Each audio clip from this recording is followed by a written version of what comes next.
Ever pinch pennies all year for that one family vacation only to feel the budget blues afterwards? If so, I was just like you. After 3 vacationless years, I stumbled on credit card rewards travel and cracked the code to amazing vacations that I could actually afford. Welcome to Wonderland on Points. In this podcast, you will discover how opening credit cards strategically can save you thousands on travel. We're not just dreamers anymore. We're 2 adventurous moms turning dreams into reality. Join us as we spill all the points and miles secrets. And contrary to popular belief, you don't have to spend $1 million to earn 1,000,000 points. Traveling on credit card points isn't reserved for those with overflowing bank accounts. It's for everyday people like you and me, learning to turn routine expenses into free travel. Consider us your points travel guides. This is Wonderland on Points. Let the adventure begin. It's time for another episode of Wonderland on Points, and we are so glad that you have found us. We're glad you're here. Today, we are talking about a all-inclusive resort in Cancun, the Hyatt Vivid Grand Island. This resort is barely over a year old at this point. It is still shiny and new, and we have all the details because, Joanna, you just spent 6 incredible nights there. The best 6 nights, 7 days of my life. Look, I know that we have a lot of mom listeners. If you are a mom, if you keep people alive and take care of them as part of the main part of your existence, all-inclusives were made for you. Yeah. Somebody else makes your bed, somebody else feeds you, somebody else does the dishes. You don't have to make any decisions if you don't want to, besides like pool or ocean, rooftop or deck, tacos or Italian. I think those are some decisions I could handle. It is magic. It is pure magic. And this place blew my expectations out of the water. They brought it. And this was extra special because you and your husband have been together for 12 years now? 12 years. 12 years. And you love to travel, obviously, you host a travel podcast. But if listeners have been hanging around for a little while, heard some of our earlier episodes, you may know that most of your travel happens with your daughter, with your mom, with your brother.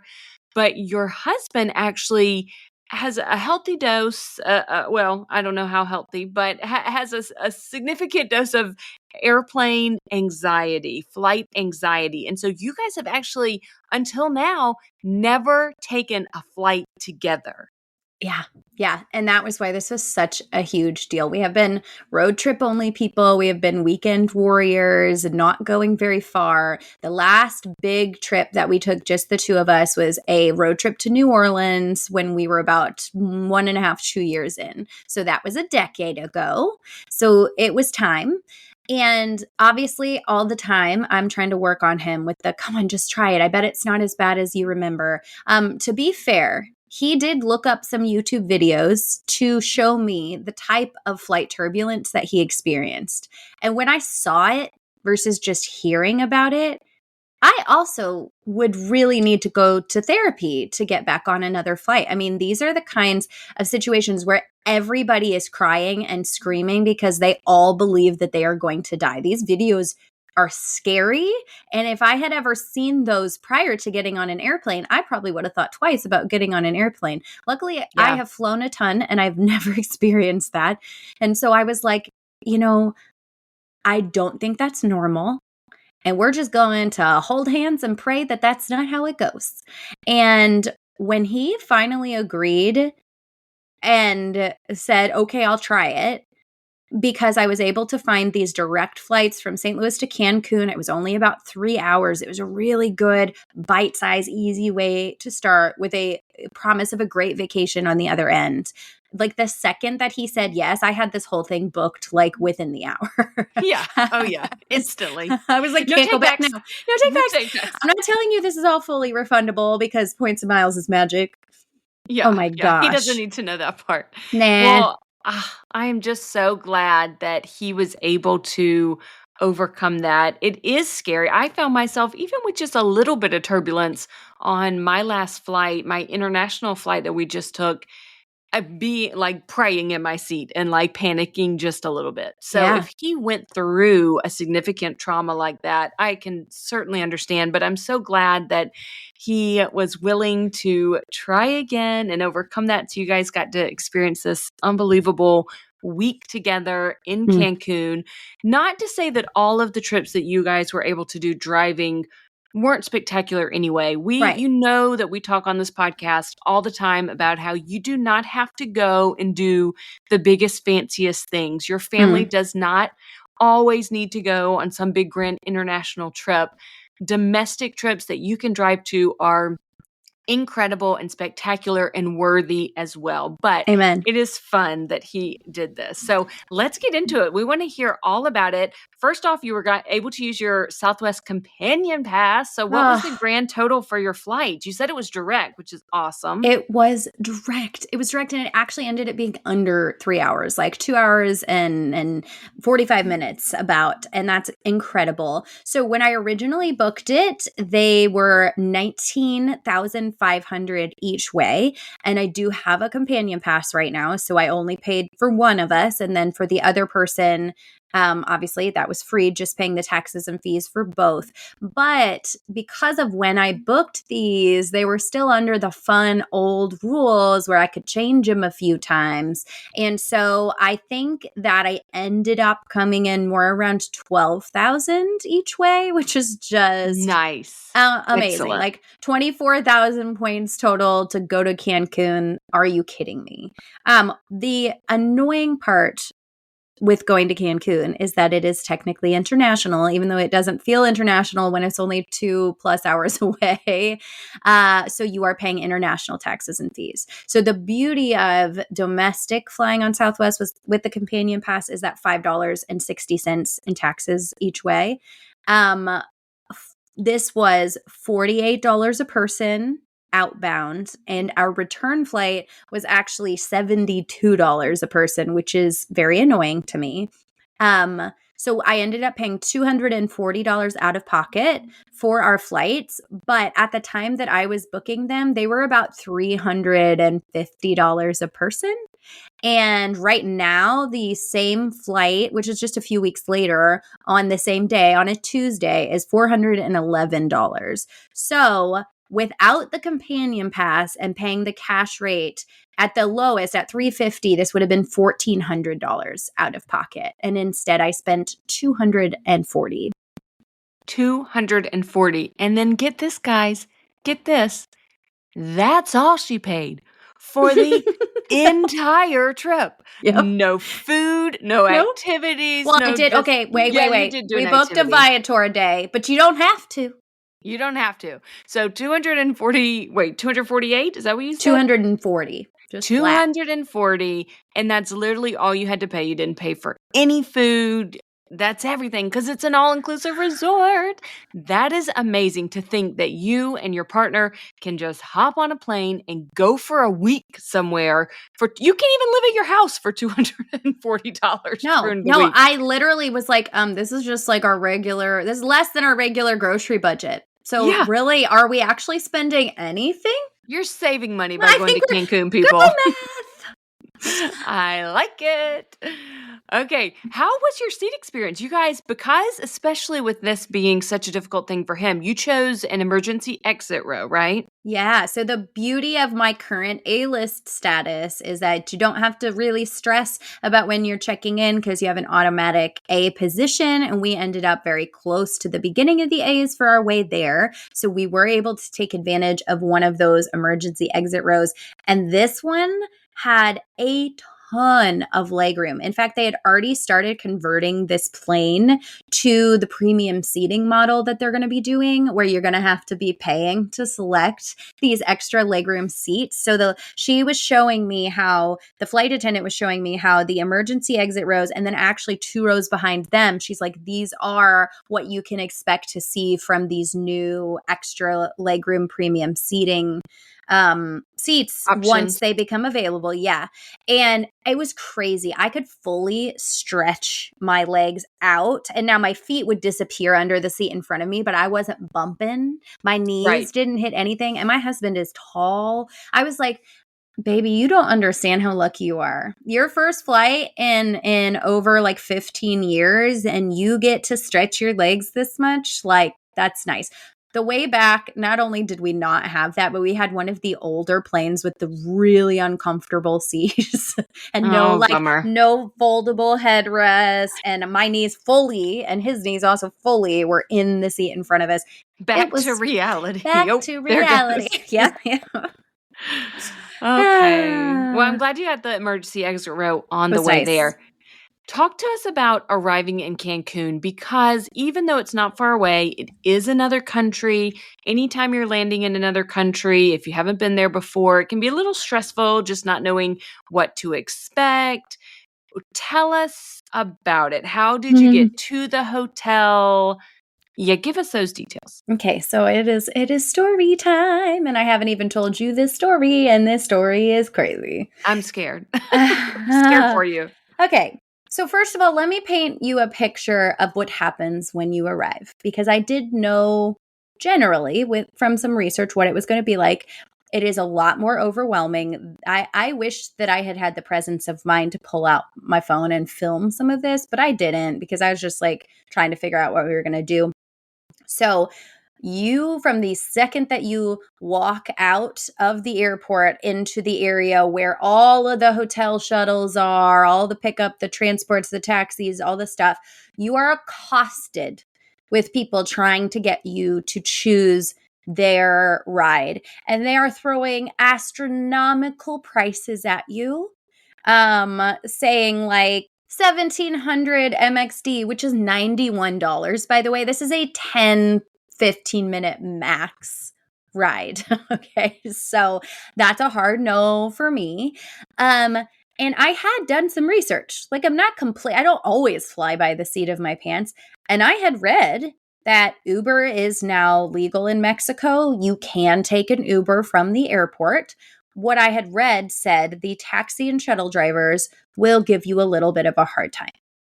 Okay. Okay. That meant something very different in my mind than what it was like in reality. When I Oh, think no. of a little bit of a hard time or will hassle you, I guess maybe in America that means something different. I don't know, because the experience was so overwhelming. We get outside and people are coming up to us, and I said, "Oh no, we're just going to order an Uber. Thank you." And we kept being told so many different things. The first thing was Uber doesn't come here. That's illegal. You have to walk out of the airport. People were telling us it was a mile to leave the premises of the airport. They were giving us directions literally in the opposite way of where we were supposed to walk. And thankfully, like, some nice lady was like, "Where are you going?" And we were like, "The family and friends pickup area." And she's like, "That's literally back the way that you just came." I mean, we were being lied to left and right. People trying to give us discounts to get, "Oh, don't worry about an Uber. We'll do it for 1500 MXD." Or, like, it. And at a certain point, like, it was a principle matter for me. My lovely husband would have paid any amount of money to avoid the complete chaos, anxiety, and discomfort of the experience. Same. I am Same. I am like, when I feel like people are purposefully lying, misleading, trying to take advantage, I feel angry, and I'm very like justice minded, and I have to stand on principle. Maybe it's the red hair. I don't know. Whatever. It was a terrible idea. My stubborn nature is going to get me maybe murdered one of these Oh, days. gosh. That's okay. Stop. What? Okay. So, anyways, we make it out to the friends and family pickup area, which is where we were told we had to go if we wanted to take an Uber. Okay. Once we get out there, there's more people claiming to be taxi drivers trying to get us into their cars, which, by the way, are not marked like taxis. They're like normal people's cars. Some of them might have a sticker slapped up. They're showing us their lanyards and telling us that, look, we're real taxis. We're official. Come down this way. We'll put you in this car down here at the end. And they're trying to charge something a little bit lower, more like 1,000. And I was like, okay, it's getting lower. Maybe we should just do this. Because by that point, I'd had 2 Ubers cancel, accept the ride, and then just disappear. And it's like, we're locating you a new Uber. Oh, no. And once we realized that we were stuck outside and couldn't get back into the like professional transport area, and then we realized that we actually think we were about to be kidnapped because this person's trying to put us in an unmarked car out here where there's basically no security, nobody really official looking, we were like, nope, we are literally standing here until an actual Uber comes. Like, that's the only option we have. So we just stopped responding to these people. And they literally started telling us that they were calling the police and that we were going to go to jail because it is illegal to be picked up by Uber. Uber is illegal here. The Uber will not come. Finally, a ride accepted, and this sweet woman showed up. And as she is pulling up and we're going towards her with our stuff, these people descend on this car. I threw my bag in the back, got in the car. They are blocking Dane from getting in the car. They are blocking the woman from getting in the car on this other side. She pushes past. Dane is like standing there and I'm like, get in the car. We have to go. And this guy will not let him physically get in the car. They say the police is coming. Like, these are just the bits I'm picking out. This is all happening in Spanish. I took Spanish in high school. I obviously know the word policia, and there's, it's mixed English and Spanish. I realized that the woman is telling them that she's not an Uber and saying that we're just her friends and she's just picking up her friends. And then I started saying, yeah, we're friends. We're friends. She's just giving us a ride. Like, I was actually scared. Dane ended up pushing this man so that he could get in the car and shut the door. And they are literally slapping the car as we drive away. They tried to keep us from driving away. I don't know. Like, the police weren't actually coming because it's not actually illegal unless it was like the police that are paid off, because that's a thing. And so that was horrifying. And when we drove away, that poor woman in her very limited English was like, I'm nervous. And I was like, I am nervous right now after literally, we did so much research, like in-depth research, when we actually were finally in the hotel and like just laying down, decompressing from this. The taxis are very, very often in league with the cartel. It is literally like a mafia, and you don't go around them. You just do what they say. Uber is taking their business. So there are literally videos of people trying to get in Ubers getting actually physically assaulted. And I just feel like that could have gone way worse.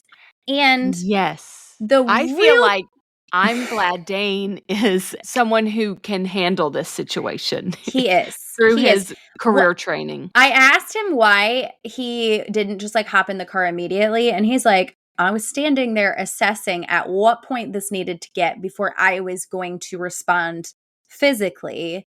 I didn't know if we were going to have to go there for our safety. And I was like, oh, well, I was just panicking. So I'm glad that somebody had their head on them. I had to apologize to him profusely because I'm usually really good at having that kind of stuff.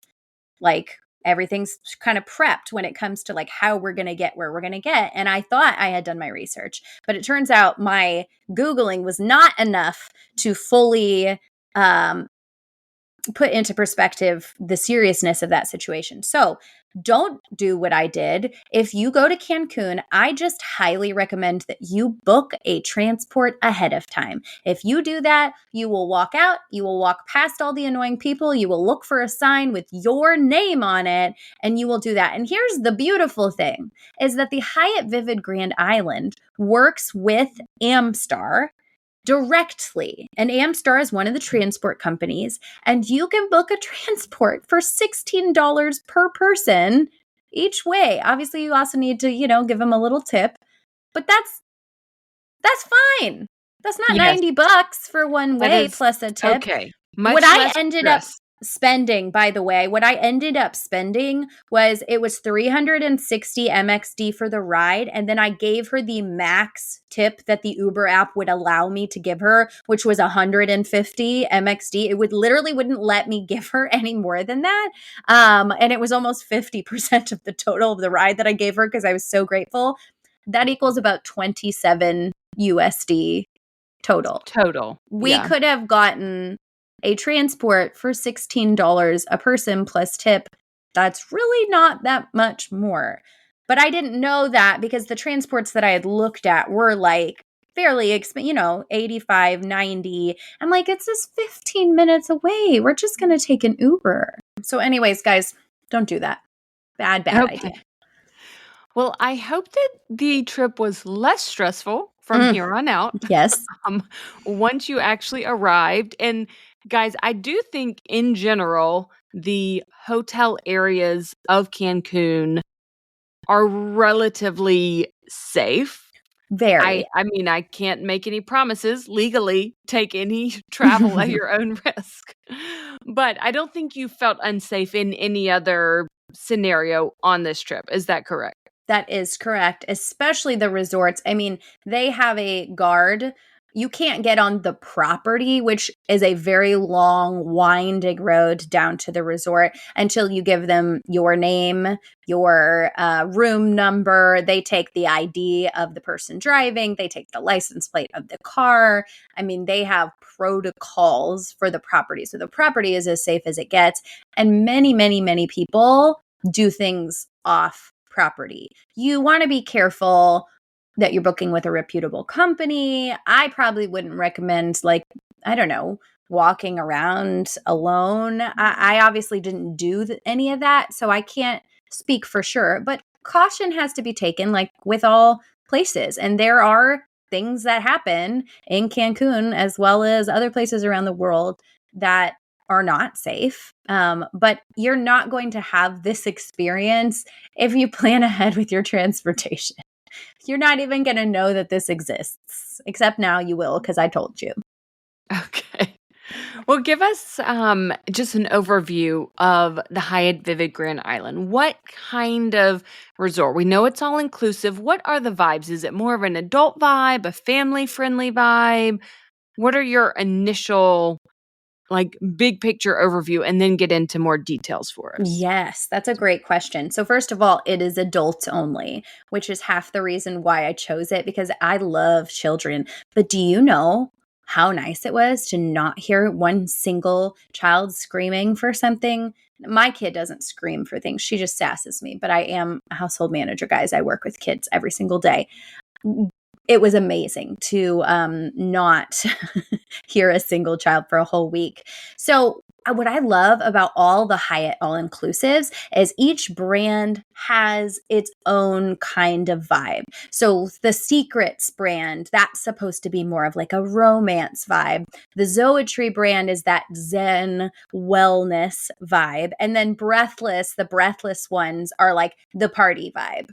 This did a very good job trying to blend the best elements from all of those. So they have offerings that are very romantic. The violinist on the deck who's playing covers of pop romance songs with his violin. And then there's like party vibes because one night there was a silent disco, or there's like salsa dancing lessons, or there's late night activities that you can attend. And then the Zen, they have, I did like a sage bundling class where I made a bundle of sage and chamomile, and that was very cool. And then they have more, there's like a full moon ceremony, and they do gastrobotany because they grow a lot of the things that they cook. So you can take a cooking class down in their eco garden. So it's like the perfect blend of everything. And you can participate if you want to. You don't have to if you don't want to. You could do no activities and lay by the pool all day. It's just so well done. Yeah. Now, are all those activities you mentioned They're included in the all-inclusive nature of this. You do Yes. not pay extra for any of those activities. Correct. Every single thing that I mentioned is included, and there is more. And we can touch on those later. We'll probably dig into activities a little bit. There are a few offerings here and there for things that you can pay for, such as expensive bottles of alcohol if you want to buy that on top of the free drinks that you already have. There are various Bali beds and cabanas that you can pay to reserve. So you have excellent seating with excellent views and that kind of thing. And then there are packages like special VIP dinner packages where one night we saw, oh my gosh, it was beautiful. They had one of these pools, which is kind of tiered and layered. So this first layer, the water is only maybe 6 inches. You will kind of walk into it before you get in the other pool. And they had set up this stunning dinner table, and it was lit, and there was music, and there was a couple just having dinner out there, and they had shut the whole area down so nobody else was allowed to go over there. And Ooh, I was like, oh, fancy. that must be one of those upgraded dinner options. So you can do this as budget or as bougie as you like. And of course, we tend to go with the more budget in my family. But what I love, the beauty of Points and Miles, is that realistically, when you only spend $240 out of pocket for a trip that would have cost thousands, you end up being like, maybe I could spring for this stunning private VIP dinner experience in the water. Right, of course. Yeah. Well, this property is also very affordable on points or cash right now. Yeah, it has only been open since April of 2024. So I am here to tell you guys the prices are not going to stay what they are now. I guarantee you it will move up a category. I guarantee you the cash rates will go up. So I only paid 20,000 points a night for this whole stay, which is incredible for an all-inclusive. I paid more than that to stay at the Manchester Grand Hyatt in San Diego. So, I mean, that's just mind-blowing. Now, this is technically in the hurricane season, which we could talk about later, but it can go up. The points price varies depending on the time of year, depending on the season. But even the cash rate for an all-inclusive is very, very, very affordable. For 6 nights, this would have been $2,263. And while I'm not ever going to spend that on accommodations because, I do points, that is actually a great price for 2 people to go to an all-inclusive for 6 nights and not pay a dime for food. Oh, Or, yeah. it really is a good price. So if you guys listen to this episode and you feel excited about it, I would say you better start booking now, because once the word starts to get out about this place, it's going to blow up. And they're actually working on a Dreams Grand Island right next door that hasn't opened yet. And I think that, that's going to be the Interesting. next new horizon. And this one's probably going to elevate. So I'm just saying, don't sleep on it. And if you guys are new to the scene with Hyatt points and Chase points that can be transferred to book Hyatt properties, usually we see every year, I believe it's April, could be March, but I'm pretty sure it's April. Maybe we get wind of it in March or late February. That's when we find out which Hyatt properties are changing category for the year. Sometimes properties go up a category, get a little more expensive. Sometimes they go down a category. So what the rates that it is now, you can probably count on being the same through maybe March-ish. And Yes. then the property could change categories. And obviously we'll let you know when we know of any award changes that are happening. Yes. And for my new friends who are just getting into this, the points for this stay came from my Chase Sapphire Preferred. Right now, the sign-up bonus for the Chase Sapphire Preferred is 75,000 points. We will put a link to our credit card page on our blog in the show notes so you guys can easily find that. That is one of the best beginner cards for travel hacking, for stays like this. One of these sign-up bonuses covered a large portion of these nights. I earned other points with other cards that then I just combined them all. So if you go back and listen to old episodes, you can get all of this information. If you're new and you feel overwhelmed, you can book sessions with us, or you can reach out to the Facebook group and ask questions there. Sometimes I forget when we're talking about this that we never go back to step one and say, well, we opened this card, we got these points, we transferred them to Hyatt, and then we used that to book these nights. So I just want to remind you guys that I didn't get 120,000 Chase points by spending $120,000 on a credit card. Not even close. This was just my regular bills for probably 6 months or so, and a couple sign-up bonuses on a couple different Chase cards. I did not do any excess spending. It did not take me years and years to earn them. So that is the magic and the beauty of this hobby. Absolutely. Now, for this property in particular, I know that there are some different levels of rooms when you're booking. We talked about kind of the standard point price, but you can get something that's similar to like a club access when you're staying there. Is that worth it? What's it called? Is it worth doing that? This is a great question because I have to be honest. I was like, what do you get from club access at an all-inclusive? You already get free breakfast and everything else. So we actually had Vantage Club level that was gifted to us by the hotel, which we were incredibly grateful for. It was such a nice gift. We did reach out to them ahead of time. I told them I would be covering it for the podcast. And so they wanted me to be able to experience these things so that I could tell you guys, firsthand what you were going to get if you decide to book it. And it really was extraordinary. So there's a couple of different ways to get the Vantage Club access. You could book a Vantage Club room, which is 27,000 points a night for that club access, or you can add it with cash. And it does vary in cash price throughout the year, depending on occupancy, peak season, and that kind of stuff. But typically it's about $50 a day, and you don't actually have to buy access for every day of your stay if you don't want to. So you could just get club access for a day or two so that you can experience some of these fun extra things. And that might be nice too. But we did really enjoy it. So I'll tell you what it includes. The first and probably my favorite thing is that you get access to a special breakfast restaurant on the rooftop. Non-Vantage Club members do not get access to this restaurant for breakfast time. You can go at dinner time when it's a Japanese restaurant, but you have to be Vantage Club to eat there for breakfast. Not only was the menu fantastic, but the views are just stunning. It is the most magical place, definitely in the entire resort, to have breakfast. So that was a big one for me.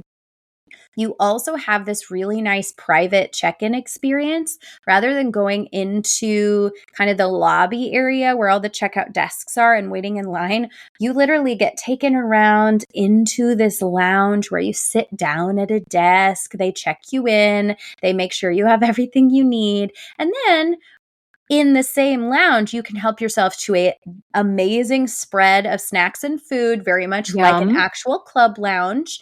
And you get access to the top shelf bar. And for some people, that is a massive draw. We are not big drinkers, but I did have some margaritas on this trip, and having access to expensive tequila for the margarita instead of the lower tier stuff meant that I had no headaches whatsoever this entire trip.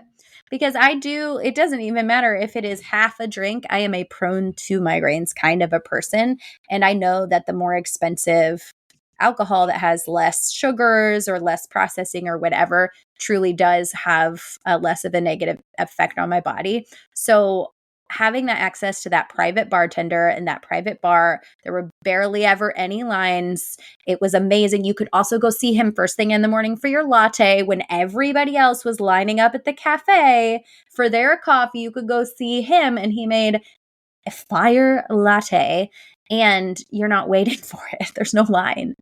Is this the latte that you posted on Instagram that you put a picture, you put our podcast logo on the latte? It is not. That was actually a coffee house party that they hosted where there was a machine that would put any picture you wanted on your drink. That It was was just so cute. It was so cute. That was one of the days that I was there. They didn't have that running all the time, but it was such a fun experience. So, what I love about the lounge with the snacks is that they are literally being rotated all day long. So, if you don't feel like going to be around a bunch of people to do a breakfast buffet or a lunch buffet, you can just come into this super quiet, calm, amazing lounge. And it's a lot of the same food and then some things that are a little bit better. And you can just get your plate and sit in there and eat it. One night they had a chocolate night where it was just like a buffet of all of these different chocolates and a chocolate fountain. You weren't finding this stuff anywhere else in the hotel. And that was so much fun to just know that we could pop in there anytime we wanted and just kind of snack and have access to things super easily without having to go and get seated and do all these other things that you have to do in all of the restaurants. Yeah. The very last thing that Vantage Club level gives you access to is the stunning rooftop pool. This is the longest infinity pool in all of Cancun. It is it stretches the entire building almost, and it has 360-degree views, and it is amazing. And that makes me sound so like snotty, regular guests. Non-Vantage Club member guests cannot use the rooftop pool. It is for the Vantage Club. There are amazing pools down on the pool deck, but there's something about a rooftop infinity pool at sunset that cannot be topped. Yeah. That sounds so lovely. Well, it seems like if the Vantage Club is possible with the amount of points that someone has, it definitely sounds worth it for those upgraded experiences. So that's Yeah. good to Or know. If if you're you booking, look for the Vantage Club options. Yeah. Or if you want to do it in cash, again, you didn't spend anything for your stay. You didn't spend anything for your flights except for some taxes and fees. Maybe it's a little bit of a cash splurge you want to make. Yeah, $50 a day, especially if you are someone who drinks, who wants the top tier alcohol, that seems like a steal to have Yes, the private rooftop pool and all that.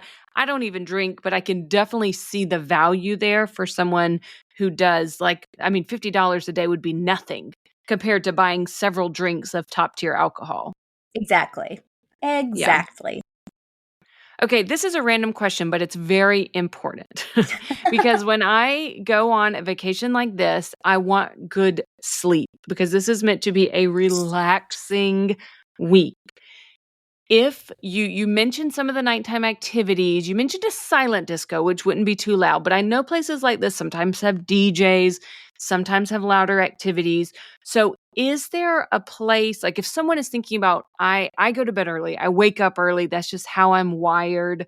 So I'm not staying up to 2 a.m. partying. I don't want to be kept up by loud music. Does it matter where my room is at the resort? Like, should I take that into consideration when visiting this resort? Yes, you guys, yes, you should take that into consideration. Now, in all fairness, I did not ask these questions when I was booking or when we were checking in. I did not say, hey, I'm ancient and like to be in bed at 9 because I get up at 6 on vacation because something's wrong with me. So, this is my tip for you.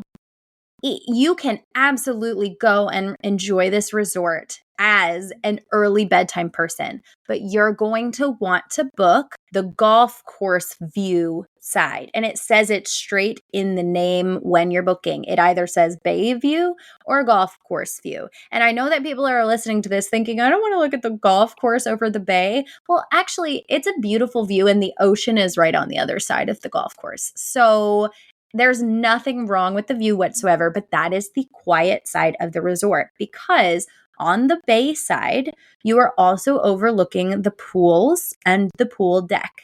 And that is where all of the nighttime entertainment takes place.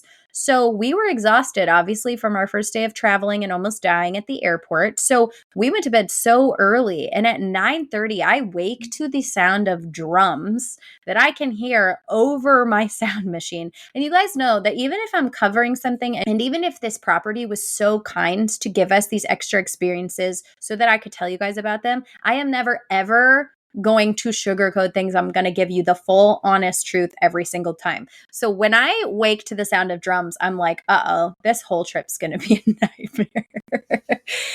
But Yeah. actually, my entire perspective was shifted when I stepped out onto our balcony, because these rooms have balconies, guys. It's very nice. And I look down and I see indigenous performers in like full, I'm assuming Mayan regalia or something to that effect, and like fire performers, and they're dancing to this super cool like flute and drum music. I was like, okay, this is actually so awesome. I wish Yeah, that I saw your video of that. It was really cool. it was really cool. I wished that I was like not in my pajamas and that I was like not so exhausted. I would have thrown on clothes really fast and gone downstairs just to see it like at eye level. But honestly, being able to watch things from the balcony was half the fun. We had a lot of fun doing that over the course of the week. Nighttime activity noise, I never noticed it past about 11, maybe 11:30. So it is not running till 2 a.m., which I really, really, really appreciate. And to be honest, our sound machine really did do a good job covering pretty much everything. It was mostly that first night and those very intense drums and high-pitched flute that was cutting straight through the sound machine. So but like I said, the golf course side does not overlook the pool in the nighttime. So you can still go here and have a really good time and Yeah. go to bed early and wake up early if that's what you want. But also, if you are a late night person, there is something every single night and it's all so different and so fun. It's not just like a DJ go party, woo, let's all get wasted. It's so much more. There's some great cultural things. There was a salsa dancing night. Like I said, there was the silent disco. Like they really make it very, very fun. And I will say that the clientele at this resort does skew a bit younger. But I Okay. did see people like my parents' age there, just not as many. It does seem like they are trying to cater more to the like 20s through 40s crowd, whereas I know some all-inclusives really have like a lot of seniors there. I can't personally picture my mom and dad at this particular resort. I just can't picture it. I don't Right. know what it is. I think there's nothing wrong with it. It was incredible, but it does just seem to have a little bit of a young, like vibrant vibe to it. So Yeah. That's just important something to to know. keep in mind. Yeah. Okay, another thing that's really important to know about this property that we need to address that could play into the price being a lot more affordable, very similar to a hotel property that I love, the Hyatt Regency Coconut Point in near Fort Myers, Florida. The Hyatt Vivid Grand Island is not an oceanfront property. It does have access to a private beach. Yes. So explain that a little bit because I think that's important. Most people, when they think an all-inclusive resort in Cancun, they immediately think oceanfront access. But why? Tell us, give us a pitch for why this is a wonderful property and that shouldn't matter to you. Okay, I had so many of you messaging me saying, I wanted to book that place. I saw it, but it's not oceanfront, so I really didn't want to. I am here to tell you that it does not matter. You will not even notice. At least I didn't. I thought maybe that was going to make me a little sad too, that I couldn't just plop out and walk on the beach anytime I wanted. There is so much to do, so many gorgeous places to lay that never even occurred to me while I was there, even though I had thought it ahead of time. And anytime that you want to go out to the ocean between the hours of like 9 and 6, you could just head down and hop yourself on a beach shuttle. And 5 minutes later, you will be at the most stunning beach club. It's absolutely gorgeous. There is not a bad seat in the entire place. Like all of the seats are beautiful and comfy with umbrellas. They're tiered downwards. So everything has a view of the ocean. There's infinity pools at the beach club. So if you don't want to get in the ocean, you can get in the infinity pool and look at the ocean. And there's an incredible restaurant and bar on site. You still get unlimited, all-inclusive food and beverage. It's called the Enia Beach Club, and it is literally the quickest little shuttle ride. You don't have to book your shuttle in advance. They run every 10 to 15 minutes, it seemed like, so it's super easy to catch one. We did 2 days at the beach club. Now, the bummer is that it is hurricane season, which means wind, currents, all that kind of stuff. I actually wasn't able to swim in the ocean because the red flag was up. But that has to do with time of year. They do not let people in the water when there are dangerous currents. And then the other thing is that you have to do your research on seaweed season, because this time of year is seaweed season all over that part of the coast. And so I knew there was going to be seaweed, and there was, but it was nothing compared to some of the videos that I've seen where it looks like poop water. Like, the water was gorgeous. The water had very little seaweed in it. The beach had some, but you could truly just step over it and get to the rest of the beach and get in the water. I put my feet in the water. It was as much as I was able to do. It did not destroy the magic at all. But you do need to do your research, because if you don't want seaweed and dangerous currents, you probably want to go during the peak season, which is the more expensive time of the season, and you will pay more. That's just how that goes. Well, you know me. I'm not a huge beach person anyway. Perfect So for you. being able to lay near the beach, but not actually in it, that sounds great. I love the beach club. I love being at a pool where I can see the ocean without actually having to be in the ocean. So Yeah. to me, this sounds like a win-win. It's cheaper resort and still fabulous. So I love that. Yeah. Now, another thing that these resorts sometimes, I don't know if I would say a bad rap, but sometimes these properties definitely have a reputation for they're going to ask you about a timeshare. And we've learned on this podcast that that can be actually very lucrative if you are willing and able to say no if you're truly not interested. You can get some really sweet deals from listening to timeshare presentations. So was that a possibility? Did they offer you that? Yeah, so it actually caught me off guard a little bit. I'm going to be fully honest, because after we checked in with our concierge, another gentleman came to escort us and said that he was going to give us a little tour. And it turned out that he was the person responsible for trying to sign us up for the timeshare pitch. And I have to say, immediately after arriving, after everything we went through at the airport, that did catch me off guard. But personally, I am not offended by someone trying to get me to do a timeshare pitch. I begged my husband to do it with me, and he did not want to, so we did not. But I know that some people would maybe be a little off-put. So knowing going in that that's going to happen and be offered is a good idea. But what they offered us was, it would have been the following morning. They would have transported us to a nearby Hyatt all-inclusive, and they would have fed us breakfast there. And there was a 90-minute pitch.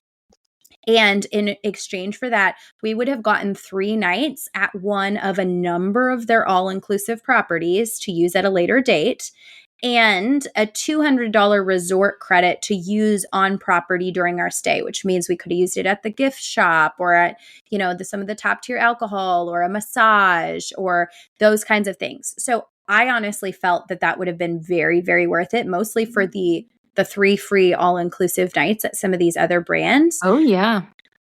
I would have done it in a heartbeat, but they don't let you go alone when you're married. That's they want right. both of you, so we did not. And Okay. it's okay. It is good to know, though, that will probably someone will approach you about that. So be prepared ahead of time, knowing either no, you're going to shut it down hard, or you're open to it. You want the free prize at the end. Mhm. It's good to know. Okay, let's get into the resort a little bit more. What were your favorite restaurants? Because at these properties, there's a ton of restaurants. And did you think the food was high quality? Because sometimes people say all-inclusives don't have the best food. So how was the food here? I was blown away because I went into it thinking all-inclusives, pretty much always people say the food is mid, unless you're spending Is massive. mid. Look at That's you, middle middle school schooler. lingo. Yeah, you caught that. So I was blown away. There is a Japanese restaurant, a Mediterranean restaurant, an Italian restaurant, a French restaurant, and then there's the main buffet restaurant, the international restaurant that has basically some of everything. And then sometimes in the evenings, they would open this special taco truck that had literally life-changing tacos. That's not open all the time. And then throughout the day, you could get room service, you could get food poolside, you could get ceviche at a little ceviche place on the pool deck. I mean, there's always food going, and I did not really have anything that I did not like. I have to say there were a couple times where there was a steak that I was like, this is fine. And there was a chicken, like basically if you're getting anything that's just like meat based and not like cooked into other stuff, I noticed that it was just fine. But I Okay. really wasn't mostly doing that. I was mostly getting like the beef lasagna, the wood-fired pizza, the Japanese food, and like these amazing short ribs. The short ribs were incredible, or tacos or whatever. And that was all extraordinary. I was so surprised at how good it was. I was like, this doesn't feel right for the price that we are paying to be here. Yeah. Okay, that sounds excellent. Was it hard to get reservations? Did you need reservations at the restaurants? Yeah, that's a fantastic question. So when you get there, or even ahead of time if you want, you're going to download the Hyatt All Inclusive app. This app is going to be your guidebook for your entire trip. You're going to be able to see what activities are going on, what restaurants are open when, if you want to sign up for a yoga class or whatever. It is all in the app, which is so helpful. And you are going to need reservations for Japanese, Mediterranean, Italian, and French. You do have to make a reservation. For the other things, the taco truck, the main international restaurant, you can just show up and they'll seat you. But the reservations don't open for the day until 9 a.m. So in the morning, you are making reservations for the evening. And I noticed that specifically the Italian and the Japanese restaurant reservations went very, very, very quickly. Luckily, we are old people. We like to eat dinner at 6 p.m. Everyone else at the resort seems to really like to eat dinner at 8 or 9 p.m. Oh, So, stop. I was thinking 6 p.m. sounds late. no. So all of those 8 or 9 reservations would always be gone so fast. There would be like one spot left at 6, and I'm like, that's me. That's That's me. And I was perfectly happy with this. It is important to note that basically everywhere you go to eat is more of a sit down vibe. So like they're going to take you to a table and you're going to place an order. Or if you're in the buffet restaurant, they're going to take you to the table. They will bring you drinks. They'll come back to check on you. So there isn't a lot of like, I'm going to take this food to my room, but there is room service and it is included if you want to Okay. get food to your room. Yeah. Okay, my next question is this. I am the kind of person, when you initially told me you were going there for 6 nights, I thought, awesome, that's incredible. Also, oh, that might be too long. I wonder if I would be bored because, I'm a person who just went through 4 countries in about the same amount of time because we fly and we're constantly doing stuff and going 20,000 steps a day. I don't do still well. Mm. So I know that I know that this resort would be incredible for people who want to chill and relax. What about people like me who don't do chill very well? Is there enough for me to do? I was blown away by the amount of offerings every single day for free.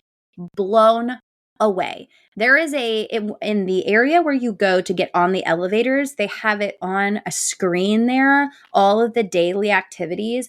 I wanted to say that there's at least like 10 things a day going on. There was a pottery class. I already mentioned the Oh, I love that. gastrobotany class. There are fitness classes. There's aqua cycling. So it's like Peloton bikes, except they're in the water. In the water. That is so cool. I did see your Instagram video of people working, or maybe you just texted it to me, of people doing like water aerobics, but Yes. every single person was under the age of 40 and it looked like so much fun. I have done water aerobics a number of times in Yeah. my life with, a much older crowd. So it looked so fun. Yeah, they did those classes every day. And even if you don't want to participate, they're amazing to just sit there and watch. There were daily sports activities. There was volleyball, there was pickleball, and they organize these. So they, like you get people together and you do them. You can do sunrise and sunset yoga. There was so much. I couldn't even begin to describe to you how many offerings there are. And then on top of that, they partner with a nearby place called Aqua World, and they will transport you there, and your stay at the resort covers all of the non-motorized water sports. So you can paddleboard or you can kayak, and that's all included. You do have to pay what's called a dock fee, and that's $15 a person, but you can Yeah. and you can stay there, as long as you want. You can also upgrade to the motorized offerings. I think they've got like parasailing and like jet skiing and snorkeling. Like there are things that you can book, and if you want to do those, there's always somebody sitting at a table in the lobby area. You can sit down, you can see what they offer, you can book them right there through that if you want to spend more money. But all these other things that I was mentioning are free. There's a Love that. million free things to do every single day. I just did a high-paced European trip where every single minute was go, go, go. I loved my slow morning sitting next to the pool with my coffee and my book. I thought I could not have dreamed up a better, my body needed it. Yes. Yes. So it was amazing, but that's what's so cool about this. It's like choose your own adventure. You can piece together how much chill you want and how much activity you want. And if you want it, it's there and it's included and it's so well done. And the staff is so nice. They're all Oh, amazing. I love to hear that. Okay. Even with all these activities, though, you guys did choose to do one offsite excursion that you booked through Viator with, going through Rakuten so that you earn maximum cash back. You guys went to Extreme Adventuring Cancun. You pushed yourself to your limits because I know that you did some zip lining, which is not in your like comfort zone.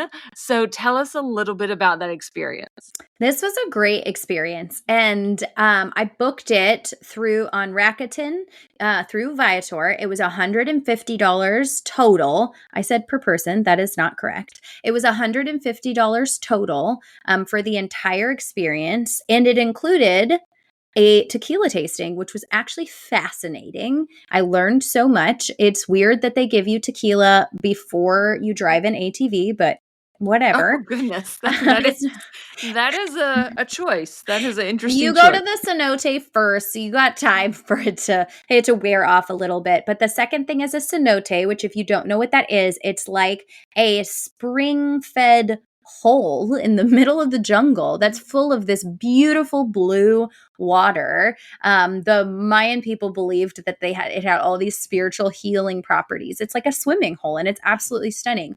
And you can cliff jump or zip line into that and then let go. So you like are literally holding on to this thing. They push you backwards down a line and then they say drop and you let go and drop really far. So scared. I was so scared. There are pictures of me doing that. Or you can just walk in down the steps and get in the water. They do make you wear life jackets. Then you do ATVing, and it's two very long loops around a track that runs through the jungle, and that's a lot of fun. You get super dirty, so just be prepared. Don't wear anything nice, obviously. And then you do zip lining, and it's 4 zip lines. they take some time. They're pretty long and they were a lot of fun. And then at the end, they give you a couple of tacos, which were just fine, but it's really appreciated at the end of so much activity. Adventure. And they Yeah. picked us up at the Hyatt Vivid Grand Island and they took us back. It was about an hour of transport each way because they stop and pick up other people. So it was a pretty long and exhausting day. But for $75 a person to do all of that and have the transport included, it was just really fun to get off the property and just do some of that adventuring kind of stuff. Highly, highly recommend. Our guide's name was Vinny, and he was great. His energy was fantastic. Beautiful. And you got photos, professional photos there too, right? So the whole time they have a professional photographer taking pictures of you because for obvious reasons, it's pretty hard to get pictures of yourselves. You can't take your phone like on the zip line. You can't take your phone on the ATVs. You can actually take it in the cenote. And luckily I had the presence of mind to bring a waterproof pouch for my phone. So I actually had it. I was wearing it when I dropped into the cenote and I had it recording, which was kind of fun. So at the end, they bring you your gorgeous, really well done photos and they offer to sell them to you. And naturally, being a person who puts travel content online, I sprung for that. It was very expensive and actually kind of was a lot of money. Okay, guys, it was about 75 pictures and they're all great and it was $75. I asked how much it would be just to buy one and he said $19. Oh my. Mm-hmm. Well, it's a business expense because It's you're a travel business podcast. expense. I just knew I was going to want to put these online. I can't talk to you guys about these and not show you the picture of me dropping into the cenote, which was really the only one that I wanted to buy. But also these memories are very sweet. Like we rode a tandem ATV and that picture of me like riding behind him on the ATV is so sweet. And I wanted it.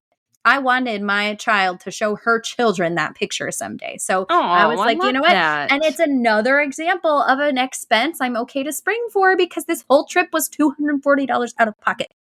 Yeah, so affordable. I am always a proponent of, even though we're a budget podcast, photos are just worth it. To me, I love pictures. I love gifting people pictures because I think it's just powerful being able to look back on these memories later on. So you're never going to hear me scoff at you paying for pictures because I think that's worth it.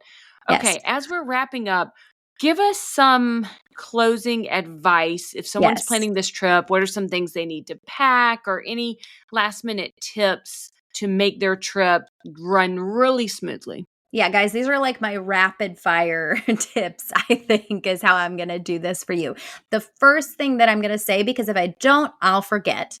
If you book Vantage Club, you will have the opportunity to work with the concierge Gustavo, and you will not regret it. I hope that you book Vantage Club, and I hope that Gustavo is the person that you interact with. He was such a joy coming down every single morning and seeing his smiling face, greeting me by name, asking how everything was, helping me if I had questions. He was the most delightful human.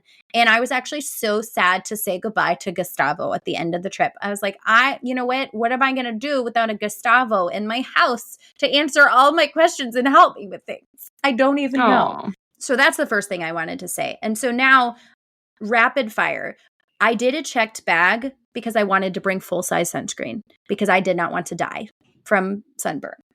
I would recommend that because if you're thinking that you're going to get there and run out of your travel size sunscreen and buy it in the resort gift shop, it's a lot, guys. It's a lot. My husband forgot sunglasses and we bought a pair of sunglasses from the gift store for $42. That literally we ended up finding online. You could buy them from a wholesaler for like 20 pairs for $12. Oh, goodness. Painful. Painful. I But was we've all so made mad. that mistake. I made that mistake recently. I was Forgot so mad. sweatshirts on our trip. Spent $150 on tourist sweatshirts for the whole family. So Yes. these are the kind of things it's good to remind people. That's Do not forget your exactly sunglasses. right. That's why I'm doing this. These are important. I would bring the waterproof phone cases, especially if you're planning on doing any of the excursions off property. You will really want to have that. My tipping advice, we brought $200 in ones and fives, and that was perfect for the amount of times that I was there. So I guess technically we spent $440 out of pocket. I knew that I wanted to tip all of these people that were helping us well. You don't have to. We saw tons of people not tipping ever, and that's up to you. But I just believe it's the right thing to do. And so that's what we did. Every time someone made us a drink, we gave them $1. If someone was helping us, like a server at a table for a restaurant, we left $5. And that is completely adequate. They are so grateful. And then I saved a big chunk for a housekeeper at the end, because they come in every single day if you want them to, and make your bed and straighten up. And then I also made sure I had some set aside for tipping our transportation drivers. If you are a massive drinker and you're going to drink a bazillion drinks a day, 200 is probably not going to cover you if you want to tip for every single drink that you buy. So this is up to your discretion. This is just what we chose to do, and it was a perfectly adequate amount of money. We went ahead and took our own bags to the room to save on tips for that, because I'm not going to let you carry my bag up to the room and then not give you money, because that would be rude. So we said, oh no, thank you, we'll get our own bags. Like, those kinds of things are optional, guys. You can totally put your own bags on the elevator. So last pro tips. There is something called a visit tax that you are supposedly supposed to pay when you leave Mexico. They say that everybody has to pay it. And all the research I did confirmed that that was the case. You can pay it online. For 2 people, it was 264 MXD. And you have to make sure that you go to the visit tax official website. Do not click on any of the sponsored websites that are people trying. In fact, I'll put the real link in the show notes, because you can good. pay that ahead of time. I highly recommend doing it while you're still at your hotel and have Wi-Fi connection, because I waited till we got to the airport and had a really hard time. It took a long time to go through. There is a booth at the airport where they're going to say, oh, we can do it for you. It's the same price as doing it online yourself. No, it's not. It's double. It's literally double. Oh, no. Okay. It's not a scam, but it is double. But there are scammy websites that try to get you to do that. So the weirdest thing about that tax is that nobody asked for verification whatsoever. When we got upstairs and went through security, I literally showed my phone to the lady and I said, who am I supposed to show this to? And she's like, nobody. And I said, but we do have to pay it. And she said, yes, you do have to pay it. So I just paid this. Yeah. How do you guys know I paid it? Nobody else is showing you. I don't understand. So if somebody knows any more about this as like an expert or from Mexico or has some insight, please, please, please, please, please tell me what's up with this tax. It's very But you weird. didn't pay it when you came. You No, paid it's an it just exit. before you leave, an exit Mm-hmm. tax. Mm-hmm. That's interesting. I wondered the same thing when we went to the UK, because, we did that online ahead of time Yes. to pay before we went to the UK for a thing, ETA. Yes. You pay it for each person that's traveling with you. And then when we were there, I thought, nobody ever looked at that. And then I wondered, is it attached to my passport? Like, can they Right. see that I paid it when I come through customs or something?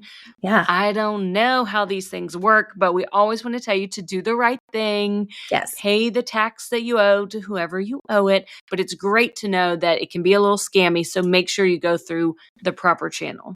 100%. And being aware of it ahead of time instead of finding out on your last day will make you less stressed out for sure. The very last thing that I will say about this resort, they do a very, very good job being really eco-conscious. There are not carry-out boxes. There's only one option for like a paper to go cup for a hot coffee in the morning, and it's a small one. There are no straws anywhere. You can buy a reusable straw in the gift shop, but it's very tall, and most of the drink glasses are short. So if you have this tall metal straw, it's regularly taking dives out of your cup. Because I bought one because I am a straw person. So if you want to maybe bring a shorter reusable straw with you from home, it would not be a bad idea. And just be prepared that it does. I think a lot of people would want to go to the buffet and then if they have leftovers, take them to go. In all the time I was there, I asked if there was a way to wrap it up and take it back to my room one time. And this poor man who we gave a massive tip to must have run to the other side of the resort. And he did in fact show up with what clearly was like a compostable to-go box. That was the one to-go box I saw in our entire trip.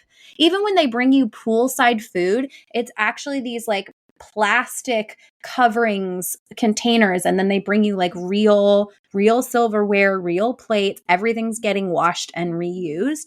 And I really do appreciate that because a lot of these resorts have been pumping out a lot of trash that pretty much all ends up in the ocean or just destroying our environment. So I do appreciate that. And that's another highlight. So guys, all this to say, 10 out of 10 experience, 100%, I would go back. And that is a lot. I feel like that's high praise because there are so many all-inclusives in Cancun that I want to try that the idea that I would repeat one seems kind of crazy, but I would. This experience was too good for me to want to mess around with potentially going somewhere else and not having as good of an experience. I also wanted to give a little bit of a shout out to Nicolette, who was my poolside buddy from New York that kept me company while Dane slept in the mornings because he really had a hard time adjusting from his night shift sleeping schedule. Oh, yeah. So she was amazing. Loved her. Loved making a vacation buddy friend. So anyways, guys, book this trip. Book it.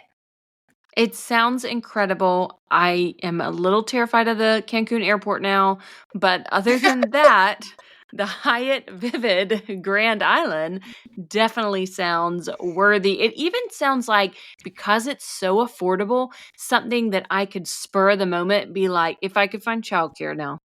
That's a big ask because we don't have grandparents nearby. But if I could find childcare, it could be something I'd be like, let's go this weekend. Yes. It's a very good spur of the moment place to go relax, get away, and just have a great time without any guilt over it being too overpriced or expensive or extravagant.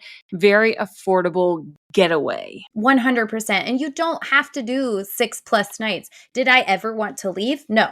I didn't. I was very sad to go. But I think a long weekend, even 3 nights, even honestly 2 nights, you could really make the most of every second, eat some really, really, really good food. If you're only 2 nights and you're only picking 2 restaurants, go Japanese and Italian. That is what I will tell you. Okay, good to know. All right, everybody. Well, thank you so much for joining us. Check out our show notes for any links that we mentioned in this episode. You can go to our website where we have a blog that talks about a lot of our episodes, helpful tools for travel, resources. Find us on Facebook, Instagram, all the places. We are so thankful for you, and we hope to see you next time. Bye, guys. If you enjoyed this show today, please consider writing us a review or clicking 5 stars wherever you listen to your podcasts. And please subscribe and follow along so that you never miss an episode. You can follow the podcast on Instagram or YouTube at Wonderland on Points Podcast. You can find me on Instagram at Family Travel for the Win with the number 4. And you can find me on Instagram at Points to Wonderland. If you're thinking about getting a new travel rewards credit card, consider using the links in our show notes. Using our links helps to support us and keep our podcast going so we can provide you with all the latest tips and tricks when it comes to traveling on points. And if you aren't sure which card is right for you, shoot us an email at wonderlandonpoints@gmail.com, and we would be happy to walk you through a free card consultation. That's also a great place to send us all of your comments and questions. Thank you so much for joining us, and we will see you here next time.